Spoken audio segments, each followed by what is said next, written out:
Seguimos en JN Noticias y estamos con Catalina Uribe, oficial de programas de IDEA Internacional, a propósito de la presentación del libro El Estado de la Democracia en el Mundo, examen de resiliencia democrática. Catalina, ¿qué tal? Bienvenida. Hola, mucho gusto. A ti, muchísimas gracias, mucho gusto también y gracias por acompañarnos. Cuéntanos de este libro, ¿no? Escuchamos el enunciado, el título, El Estado de la Democracia en el Mundo, y entendemos seguramente pues que aquello que quizá no está tan fuerte en nuestro país, ¿no? Aquello que queremos mejorar, también pasa en otros países del mundo. Claro que sí. Sí, nosotros de hecho vemos unas tendencias, bueno, positivas si miramos el amplio marco, ¿cierto? Perfecto. Si miramos desde 1975 ha habido progreso en todo el mundo y también en el Perú. Pero si miramos los últimos años sí hay más problemas y vemos con preocupación algunas tendencias, digamos, en los últimos años que tienen que ver con corrupción, con inequidad, con la desconfianza de las personas frente a la política y a los partidos. Entonces ahí hay unos ejes donde sí tenemos todavía mucho trabajo que hacer. Y mencionas, ojo, 1975, porque este libro me parece recopila información desde ese año. No, estamos hablando de bastantes años de estudio. Exacto, sí. Nosotros basamos el libro en también un set de índices que hemos recopilado que abarcan este periodo. Entonces tenemos una mirada amplia, pero sí hacemos digamos, un zoom in en los retos más acusantes en los últimos años, para así mirar las tendencias y lo que ha pasado en el 2016 y 2017, que de verdad, digamos, en lo cual nos tenemos que ocupar. Vamos a entrar, por supuesto, a estas tendencias positivas y negativas que seguramente se plantean más como un reto, ¿no? Para las diferentes democracias del mundo, pero en principio, cuando en el título leemos examen de resiliencia democrática, ¿no? Entendemos, por supuesto, la resiliencia como aquella habilidad de reponernos ante la adversidad. Entonces yo te pregunto, ¿qué es lo adverso para nuestra democracia? Sí. Hemos visto distintas crisis y retos que han puesto, digamos, a las democracias de verdad en este test de resiliencia. Hemos mirado aspectos como, sobre todo en Europa, el problema del manejo de la migración o la inclusión de los inmigrantes en la política. También hemos visto aspectos como la inequidad, la corrupción, también estas formas de manipulación de la democracia, de las mismas instituciones democráticas para algunos líderes con tendencias autoritarias a acumular el poder, digamos, el caso de Venezuela es el arquetípico en esto, pero también hemos visto otros aspectos como, digamos, la crisis de los partidos políticos o la forma en la cual los partidos políticos se conectan con el electorado, como, digamos, algunos de esos aspectos que han puesto de verdad a la democracia en test de resiliencia. Y es que no basta definir el sistema de un país, ¿no? No basta decir, bueno, yo vivo en una democracia, me cruzo de brazos suficiente, feliz, festejo, porque no vivo en una dictadura. Es un trabajo de 24/7, no solo de nuestras autoridades, ¿no? Imagino también de los ciudadanos. ¿Esto aparece en el diagnóstico que ustedes hacen en la evaluación? Exacto. Nosotros no hacemos un ranking de, digamos, Suecia está acá y Perú acá. ¿O qué país es más democrático que otro? No, lo que sí hacemos es tomar un punto de vista más amplio que simplemente las elecciones o los partidos. Vemos un panorama amplio que tiene que ver con el control del gobierno, derechos fundamentales, participación, y a partir de ahí, si hacemos este análisis estadístico de los distintos países en este amplio marco más amplio, y vemos, por ejemplo, el caso del Perú es bastante interesante porque hemos visto que se ha movido de forma bastante abrupta, digamos, para arriba y para abajo. No ha sido, digamos, una tendencia, sí, no, ha sido para arriba y para abajo, pero en este momento el país sí se ubica, digamos, dentro de la media mundial y regional, y en algunos aspectos incluso un poco por encima. En cuanto al control del gobierno y la representatividad, se encuentra un poquito por encima de la media global y regional. Bueno, eso es bastante positivo, ¿no? Ahora, yendo al detalle de cada uno de estos ejes que aborda la publicación, ¿por cuál podríamos empezar? Bueno, si quieres el clásico de la representatividad. Por supuesto. No, mira que lo conversábamos en el bloque anterior hablando pues a escalas más pequeñas, ¿no? Dentro de los colegios, y cómo nuestros escolares aprenden la importancia de la representación, ¿no? De cuando yo escojo a alguien, esa persona me representa a mí, representa mis intereses y finalmente los intereses de un grupo. En nuestro país dicen que eso no sucede, pero ante el diagnóstico que ustedes han hecho, ¿qué se puede ver? Claro, lo que vemos sí es que ha habido progreso en los últimos 40 años.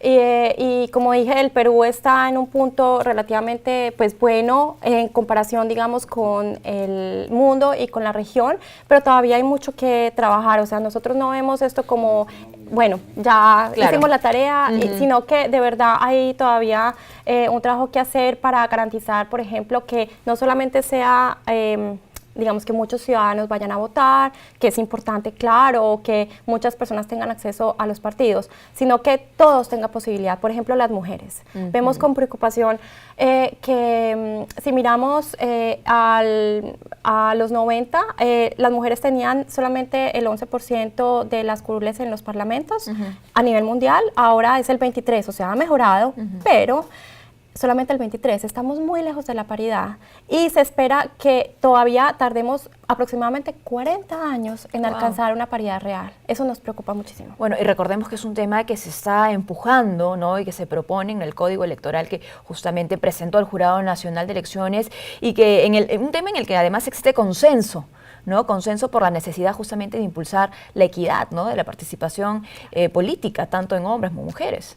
Sí, es un tema importantísimo y hasta que no tengamos eso, y claro, es solamente un aspecto, pero también grupos indígenas, grupos religiosos, demás, hay un problema y es que la inequidad es generalmente multisectorial. Entonces una persona es mujer, es indígena, es pobre, entonces todas esas inequidades se acumulan y son esas personas las que tienen muy poco chance de participar en política, de ser elegidos o incluso de elegir a sus gobernantes. Ahora, estos grupos que necesitan, por supuesto, un espacio, ¿no?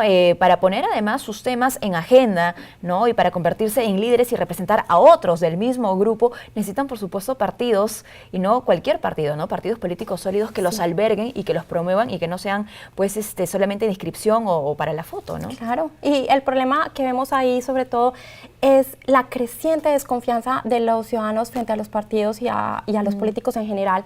Y esto es algo que ha crecido en todo el mundo, pero vemos en la región, en América Latina, de verdad que es una de las regiones con índices más pobres en cuanto a la confianza de los ciudadanos frente a la política. Y eso también se manifiesta en la membresía de las personas en los partidos políticos, la cual también es supremamente grave, sobre todo en lo que tiene que ver con jóvenes. Los jóvenes tienen menos porcentaje de membresía en los partidos, que es 4.1 a nivel global, versus la población general, que tiene 5%. ¿Cómo se relaciona la corrupción, por ejemplo, con este desencuentro que existe entre los partidos y el ciudadano? Sí, esto es uno de los aspectos clave que hemos visto, está conectado con esta desconfianza. Y sobre todo en la región vemos que hay una correlación muy importante entre los niveles de corrupción y la desconfianza en la política y en los partidos en particular. Entonces, es un tema de verdad que nos preocupa porque afecta la participación en general y la forma en la cual regulamos y manejamos toda la financiación en la política está muy conectada con estos niveles tan grandes de corrupción. De hecho, lo que vemos es que básicamente en el mundo todos los aspectos que tienen que ver con la democracia han mejorado en los últimos 40 años, excepto el de corrupción. Ese es el que está en este momento igual a como estaba hace 40 años. ¿Y esto, Catalina, puede pasar por qué? Porque ahora hay más acceso a la información. Es decir, yo me pregunto, hace 40 años o 30 años, ¿no? Si vamos a los inicios de este reporte, ¿existía menos corrupción o quizá había menos información sobre lo que pasaba en el mundo? Sí, la corrupción es uno de esos aspectos que es notoriamente difícil de medir y está muy supeditado a la información que hay sobre el rebote, ¿no? Claro. Pero lo que sí vemos de todas formas es que, por ejemplo, ha habido iniciativas muy importantes en cuanto a financiación de la política, en cuanto a la regulación de límites y reportes, por ejemplo, de los partidos, etcétera, pero todavía la corrupción no ha empeorado, pero sí, en la medida global sigue básicamente igual. Entonces, es un tema que nosotros vemos tiene que ser la prioridad para mejorar de verdad la democracia en el mundo. Otro de los ejes que me parece mencionaste tiene que ver con el funcionamiento del gobierno. Sí. ¿No? ¿Qué evaluación, qué diagnóstico se puede hacer de nuestro país en 40 años? Sí, como dijimos, en los 40 años ha habido mejoras y algunos periodos de verdad de crisis. Entonces ahí lo que el reporte apunta y el análisis de estos índices apunta es que en este momento sí hay sobre todo un crecimiento en las demandas de los ciudadanos frente a lo que el Estado tiene que proveer. La provisión de servicios es un tema clave para los ciudadanos y en ese sentido hay un test importante para el gobierno del presidente actual en lo que tiene que ver con dar respuesta a esta provisión de servicios y al ataque contra la corrupción. En ese sentido, ¿hay más información del ciudadano entonces para saber qué es lo que le corresponde? Bueno, cuando hablas de servicios, por ejemplo, ¿no? Exacto. Y no sé si salud, acceso a la educación y otros. Exacto. Y hay, digamos, una movilización ciudadana que no necesariamente es negativa. Lo que vemos, de hecho, es que en aquellos países que cuentan con democracias más saludables, hay más movilización, hay más protestas. Entonces, las protestas en sí mismas no hay que tener miedo a ellas. Claro. Pero sí tiene que haber una respuesta de las autoridades frente a lo que los ciudadanos están demandando. Claro, un seguimiento, ¿no? Exacto. Esto tiene que ver con la cultura de la política, es otro eje, también se contempla cómo la cultura política en nuestro país ha variado en estos 40 años, si ha crecido, no ha crecido, cuáles son sus principales necesidades. Sí, lo que vemos, digamos, a través de ciertos indicadores que dan cuenta, digamos, de aspectos como las democracias a nivel local, la participación de los ciudadanos en elecciones nacionales y subnacionales, mecanismos de democracia directa, aspectos como la sociedad civil, todos esos, digamos, dan cuenta de cómo la democracia en el país se está comportando y cómo la cultura política ha ido evolucionando en los últimos años. Y ojo, entendiendo cultura también como conocimiento de la política, ¿no? Saber cómo funciona, cosas tan básicas como conocer, no sé, los poderes del Estado. Pienso de repente en algunas encuestas que se realizan, no solo a escolares, también a personas adultas, ¿no? Y que no conocen cómo funciona su país. Claro, ese es un tema fundamental y por eso la educación ahí es clave y se conecta con el segmento anterior que ustedes tenían sobre, de verdad, apuntar a que los jóvenes, particularmente, estén muy enterados, muy involucrados en el ejercicio de la política, porque básicamente hemos visto en otros estudios cómo la experiencia política de los jóvenes, sobre todo los adolescentes entre los 12 y los 16 años, determina de forma muy diciente su participación luego en la política en su edad adulta. Por supuesto. Sobre los derechos fundamentales, que también me parece entran en evaluación en este libro, que se puede compartir con nuestros televidentes. Pues vemos también que ha habido mejoras importantes. De hecho, o sea, ha habido una acogida a una enorme cantidad de regulaciones y provisiones internacionales sobre derechos civiles y políticos.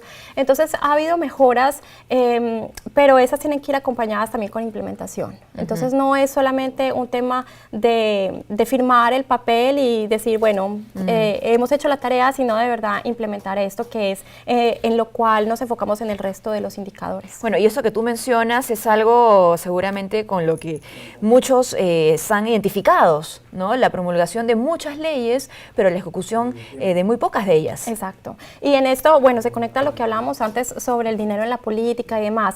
Y es que muchas de las reglas, por ejemplo, sobre financiación de la política están muy bien diseñadas, pero vemos con preocupación algunas autoridades, no necesariamente en el Perú, pero a nivel global, con mandatos muy pobres, con pocos recursos, con poca independencia, y esto es realmente algo que afecta las provisiones o todas estas regulaciones que se firman desde un principio. Bueno, sin duda, esta es una publicación no solo interesante, sino de lectura necesaria para todos aquellos que toman decisiones, que quieren realizar verdaderos cambios en nuestro país, pero me comentabas ya fuera del aire que cualquiera puede tener acceso a ella. Sí.